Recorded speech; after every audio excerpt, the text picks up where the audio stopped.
La Bible dit, Jésus dit, si vous demandez quelque chose en mon nom, cela vous sera accordé. Alors comment vous expliquez ça? D'accord.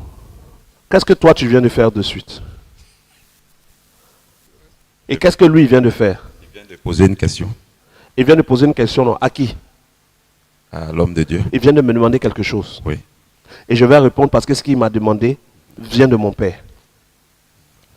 Ça ne veut pas dire qu'il va me prier pour que je l'exauce. Jésus était avec ses disciples. Et pendant qu'il était avec ses disciples, il leur a dit, tout ce que vous me demanderez, je le ferai afin que quoi? Que le Père soit glorifié dans le Fils. Et il y a plein de gens qui viennent me voir, qui sont malades, qui me demandent de prier pour eux. Ils viennent demander la prière. Ils me prient de prier. Prophète, je t'en prie, prie pour moi. Mais je ne suis pas Dieu le Père. Et je ne prie que pour eux, que quand Dieu me donne le feu vert de prier. Donc Jésus disait à ses disciples, comme il était encore sur terre, tout ce que vous me demanderez, je le ferai. Mais maintenant qu'il n'est plus là, il dit quand vous priez, dites notre Père qui est dans les cieux. La prière de l'enfant de Dieu est adressée au Père dans les cieux.